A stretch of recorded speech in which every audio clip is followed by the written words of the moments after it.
कि इस बार भारत देश पूरी तैयारी के साथ है और इस बार वो संयम नहीं रखेगा जो सिंदूर 1.0 में हमने संयम रखा। इस बार हम आगे की कार्रवाई करेंगे और कुछ ऐसी कार्रवाई करेंगे कि हो सकता है पाकिस्तान को सोचना पड़े कि उसे इतिहास में भूगोल में रहना है कि नहीं रहना है। अगर उसे भूगोल में अपनी जगह बनानी है तो उसके लिए उसे जो स्टेट स्पॉन्सर टेररिज्म जिसको हम बोलते हैं, यानी कि उसका देश जो टेररिज्म को स्पॉन्सर कर रहा है उसे रोकना पड़ेगा। तो आप अपनी पूरी तैयारी करके रखिए और अगर परवरदिगार चाहेंगे, भगवान चाहेंगे, वाहेगुरु चाहेंगे तो बहुत जल्दी ही आपको मौका मिलेगा। उसके लिए ऑल द बेस्ट। जय हिंद। उन्होंने कहा हमने इतने जेट गिराए, आपने कुछ नहीं बोला। मैं अभी भी कुछ नहीं बोल रहा हूँ उसके बारे में, और ना मैं बोलना चाहूंगा। अगर वो सोचते उन्होंने मेरे 15 जेट गिराए हैं, उनको सोचने दो। I hope they are convinced about it and they will cater for 15 less aircraft in my inventory when they come to fight again. So why should I talk about it? तो मैं उसके बारे में आज भी कुछ नहीं बोलूंगा कि क्या हुआ, कितना नुकसान हुआ, नहीं हुआ, कैसे हुआ, क्या, कुछ नहीं बताना चाहिए, क्योंकि उनको पता करने दो ना। जैसे हम भी तो कुरेद कुरेद के निकाल रहे हैं ना, हमने क्या कर पाए हम लोग, तो उनको भी निकालने दो। लेकिन ये बात आपको सब बड़ी क्लियर है कि आपने कोई एक ऐसी पिक्चर देखी है जहां पे हमारे किसी एयरबेस में कुछ गिरा हो, कुछ लगा हो, कोई हैंगर डिस्ट्रॉयड हो, कुछ हो? जो इतनी सारी पिक्चर्स हमने उधर की दिखा दी, वैसे एक भी पिक्चर वो नहीं दिखा पाए हमें। सो उनका जो नैरेटिव है वो आई थिंक उनके जो वो मनोहर कहानियां हैं। सो चलने दो, अच्छा है, उनको खुश रहने दो। एंड मे बी उनको अपनी पब्लिक को कुछ दिखाना है अपने साख बचाने के लिए। मेरे को कोई उससे फर्क नहीं पड़ता। हाँ जी, सेकंड पार्ट। नमस्कार, डिकोडर में आपका स्वागत है। आज हम प्रमुख 3 समाचारों पर चर्चा करेंगे और जानना चाहेंगे आखिर विश्व में और भारत में इस उथल पुथल के क्या मायने हो सकते हैं। सबसे पहले हम चर्चा करेंगे पाकिस्तान के यू टर्न पॉलिसी की, जो जाके अपनी फितरत के अनुसार वो ट्रंप के 20 सूत्रीय इजराइल और हमास के बीच जो 20 सूत्रीय समझौता हुआ था, वहाँ जाके ये पहले समर्थन करते हैं और फिर उस समर्थन को जैसे इनकी आदत होती है, यहाँ इस्लामाबाद पहुँचते ही पलटी मार जाते हैं। ट्रंप को इतना बड़ा गच्छा पाकिस्तानियों ने दिया है, शायद ट्रंप सदमे में हो। लेकिन उससे भी ज़्यादा जो धोखा देने वाली जो जैसी की फितरत रही है पाकिस्तानियों की, वो ये है कि आखिर ये यूएस में सपोर्ट क्यों किए और यहाँ आकर पलटी क्यों मारे। कारण न सेनाध्यक्ष सामने आ रहा है, न प्रधानमंत्री आ रहे हैं, बस विदेश मंत्री को इन्होंने लगा दिया। विदेश मंत्री आके संसद में बोले कि जो वहाँ समझौता दिखाया गया और यहाँ के समझौता में जमीन आसमान का फर्क है। सोचिए, वहाँ जाके बिरयानी खाते समय ट्रंप को हाँ कह देते हैं और वापस आके वही रंग बदलने का क्या कारण है। वैसे भी पाकिस्तान की जो हालत आज के समय चल रही है, बहुत ग्रह दशा खराब है, क्योंकि इधर हमारे लगातार सेनाध्यक्ष, उसके बाद वायुसेनाध्यक्ष और फिर हमारे गृह मंत्री पाकिस्तान के भूगोल को चेंज करने की जो बात कर रहे हैं, कहीं ना कहीं कोई बड़ी खिचड़ी पक रही है। आखिर ये खिचड़ी है क्या, आने वाले समय में पता चलेगा। लेकिन कुछ तो है, क्योंकि इतने दिनों बाद वायुसेना अध्यक्ष का आकर बताना कि हमने पाकिस्तान के वायुसेना को कितना क्षति पहुंचाया है, वो हम बता रहे हैं, दिखा रहे हैं। जबकि पाकिस्तानी जो है वो एज ए मनोहर कहानियाँ, जैसा आप जानते हैं, उस तरह वो बता रहे हैं। अच्छी बात है कि अगर वो कह रहे हैं कि हमारे इतने राफेल मार दिए, तो अगली बार जब वो आएंगे तो उतने राफेल इनको कम मिलेंगे। खैर, इनकी मनोहर कहानियाँ चलने दीजिए और आप देखिए। और बजाते इन्होंने वो सारी बातें बताई हैं कि कहाँ कहाँ इन्होंने और कितना ठोका है। एयर चीफ ने यह भी कहा कि पाकिस्तान के तरफ से भारत के जेट गिराने का दावे सिर्फ मैं उन्हीं के शब्दों में कह रहा हूं, मनोहर कहानियां जैसे हैं। अगर पाकिस्तान के पास कोई सबूत है तो दिखाए। भारत ने उनके 5 फाइटर जेट तबाह किए, जिसमें F-16 J-17 है, जबकि हमने, सेनाध्यक्ष ने कहा कि हमने 12 विमान जो है पाकिस्तानियों के तबाह किए हैं। F-16 और J-17 भी शामिल है। लेकिन देखिए, ये तो लाहौरी चूरन बेचते हैं और समझ लीजिए कि पाकिस्तानियों को, वहाँ के आवाम को जो ये पंजाबी चूरन देते हैं, लाहौरी चूरन, वहाँ की जनता तो समझ जाती है। क्योंकि जब जनता वहाँ प्रमाण मांगती है तो कहते हैं कि सोशल मीडिया देख लो, और हमारे प्रमाण तो आप गूगल पे जाके कहीं भी किसी भी साइट से चेक कर सकते हो कि हमने कितना बजाया है। एयर चीफ मार्शल का ये वीडियो भी मैं लास्ट में इंक्लूड करूंगा, आप वीडियो में उनका स्टेटमेंट देख सकते हैं। और सबसे मस्त, राजनाथ सिंह जी जो सर्किट मामले पे जो चेतावनी दिया है, पाकिस्तान का इतिहास और भूगोल दोनों बदल जाएंगे अगर बाज नहीं आया तो। राजनाथ सिंह जी कहते हैं कि आज़ादी के 78 साल बाद भी सर्किट क्षेत्र में जो सीमा विवाद को हवा दी जा रही है, उसके बहुत घातक परिणाम होंगे। और शायद पाकिस्तान भूल रहा है कि एक सर्किट से रास्ता कराची को भी जाता है, और ये बहुत बड़ी धमकी है। आखिर ऐसा नौबत आ क्यों रहा है कि पाकिस्तान का भूगोल बदलने की बात हो रही है ऑपरेशन सिंदूर 2 में। अभी प्रमुख जनरल उपेंद्र द्विवेदी जी ने पाकिस्तान को इसी तरह एक बहुत बड़ी चेतावनी दी, और आर्मी चीफ ने कहा कि पाकिस्तान आतंकवाद बंद करे, नहीं तो उसका भूगोल बदल दिया जाएगा। 2 दिन में 2 बार इनकी स्टेटमेंट आ रही है। दोस्तों, कुछ तो बहुत बड़ी खिचड़ी पक रही है। और देखिए आखिर आगे पाकिस्तानियों के नसीब में क्या है। जैसा जो अमेरिका में जो समझौता का जो पाकिस्तानियों ने विरोध किया है, वापस आके उसमें संसद में डार साहब कह रहे हैं कि ट्रंप ने जो ब्लूप्रिंट हमें दी उसमें कुछ गड़बड़ी है, यह हमारे प्रस्ताव से बिल्कुल मेल नहीं खाते। हमारी ड्राफ्ट में जो भी बातें कही थी उसमें कई सारे बदलाव कर दिए गए हैं। बताओ, एक पिद्दी सा पाकिस्तान अमेरिका के राष्ट्रपति के ऊपर एलिगेशन लगा रहा है। क्या है अमेरिका का ब्लूप्रिंट वाला प्रस्ताव? अमेरिकी राष्ट्रपति डोनाल्ड ट्रंप ने गाजा संघर्ष खत्म करने के लिए जो 20 बिंदुओं वाली योजना पेश की थी, उसके तहत युद्ध विराम के बाद 72 घंटों के भीतर हमास को उन सारे बंधकों को लौटाने का निर्देश दिया गया है। साथ ही यह बातचीत हमास पर निर्भर करता है।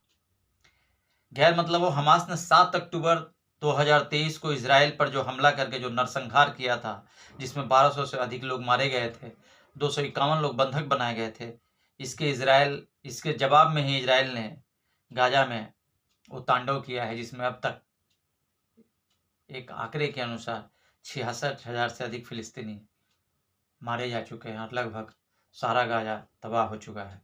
लेकिन पाकिस्तान के विदेश मंत्री इसाक डार, जो 8 देशों में अमेरिकी राष्ट्रपति ट्रंप से वादा किया था कि वेस्ट बैंक पर इजराइल के कब्जे को और नहीं बढ़ाएंगे, आगे क्या होता है ये तो देखने वाली बात है। लेकिन इससे पहले क्या है कि आज हमास ने भी एक विज्ञप्ति जारी करके बोला है कि हमें अमेरिका का ये प्रस्ताव मंजूर है।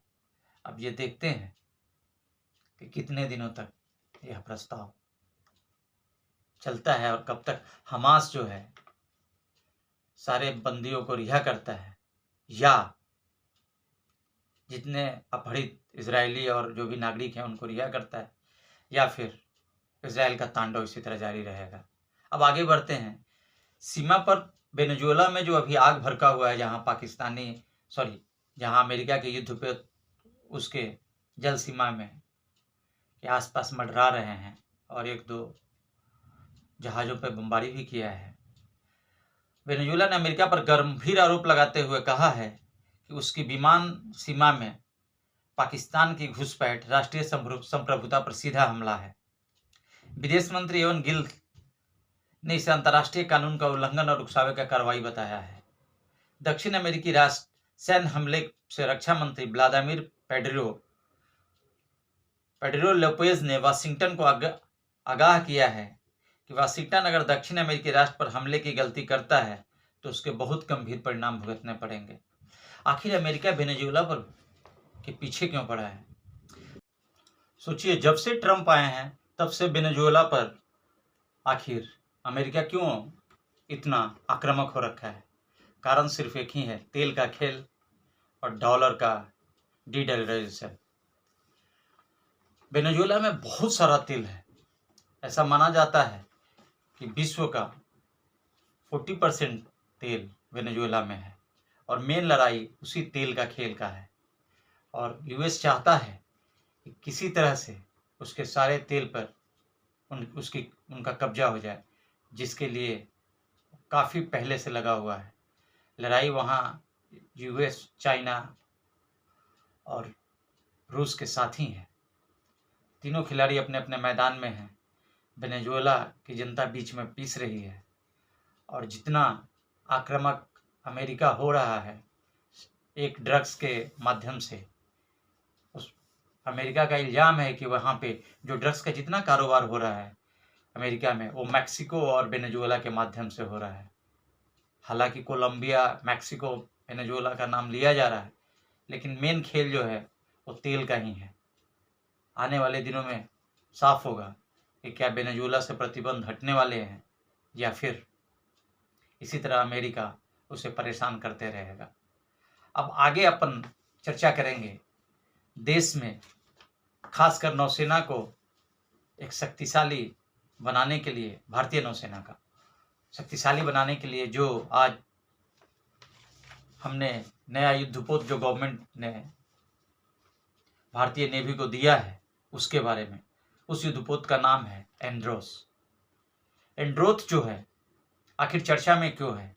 इसका ये अपनी श्रेणी का अत्याधुनिक कम्बोट सिस्टम है और ये दूसरा है पोत इस भारतीय नेवी को दिया गया है। ऐसे 8 पोत देने हैं जिसमें ये दूसरा नंबर है। इस पोत के बारे में कहा जाता है कि यह पोत बहुत ही शक्तिशाली और आधुनिक पनडुब्बियों को ढूंढ कर मारने के लिए प्रसिद्ध है।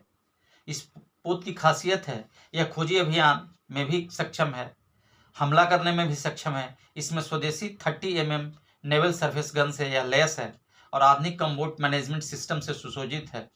हल्के टारपीडो और पनडुब्बी रोधी रॉकेट भी लगाए जाएंगे।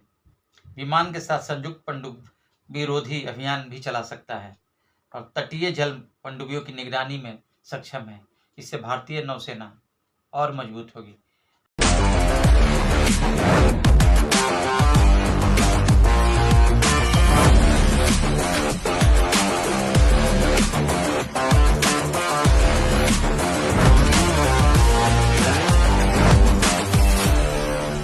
With almost entire equipment of the ship being indigenous, the project is in line with our government quest for Atmanirbharta. मैं इस पोत का नाम भारतीय नौसेना पोत आंद्रोथ रखती हूँ।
हालांकि भारतीय नौसेना का जलवा आजकल भूमध्य सागर में बम बम बोल रहा है, टर्की का नींद हराम कर रखा है।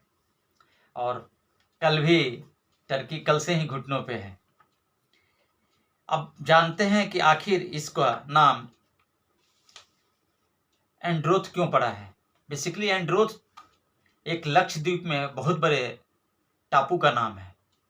और जैसा कि हम करते हैं, हमने सारे जितने भी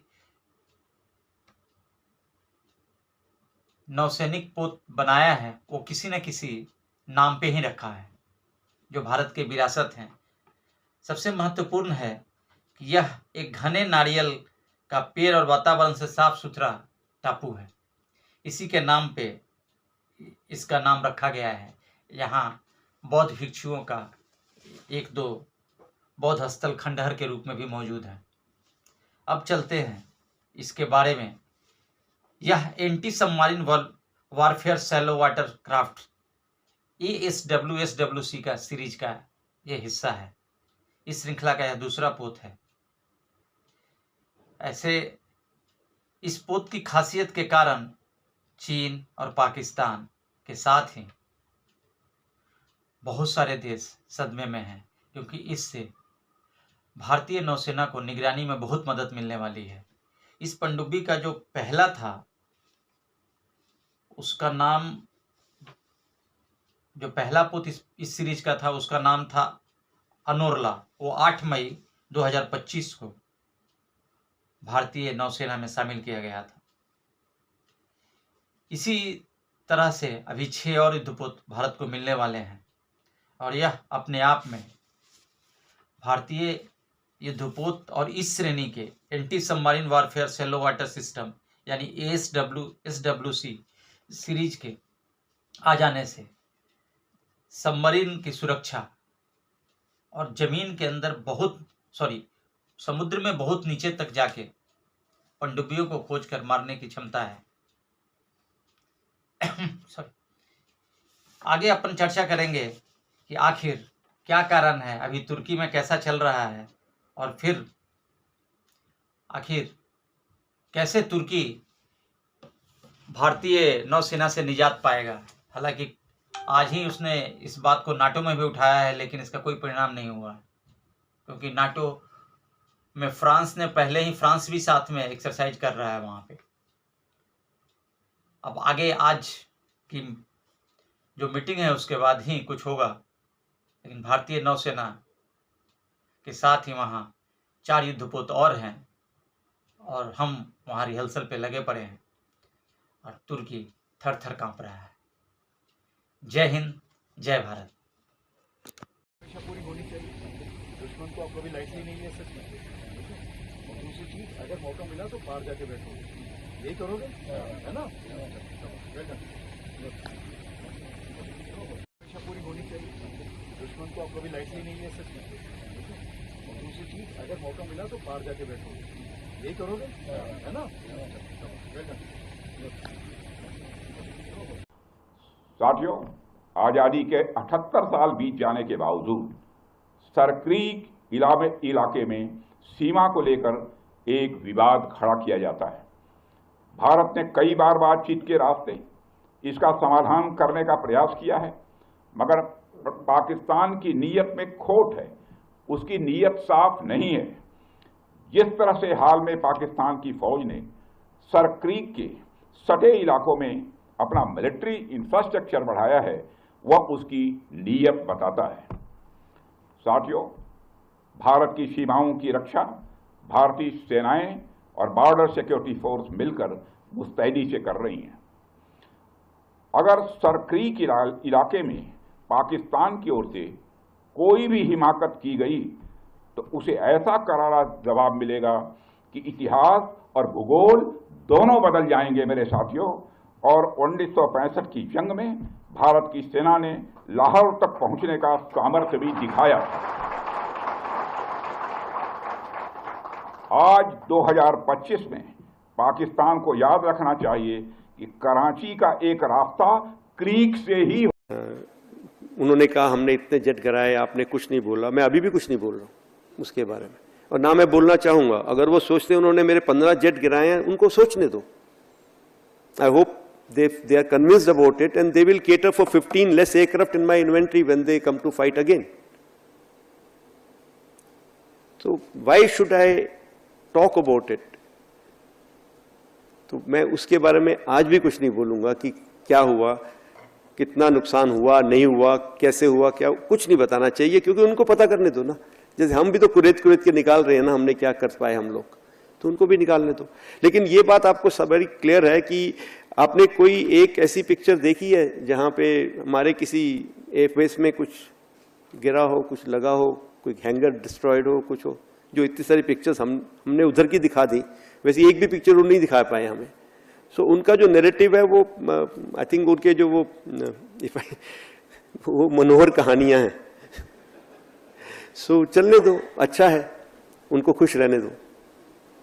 एंड मे बी उनको अपनी पब्लिक को कुछ दिखाना है अपने साख बचाने के लिए, मेरे को कोई उससे फर्क नहीं पड़ता। हाँ जी, सेकंड पार्ट,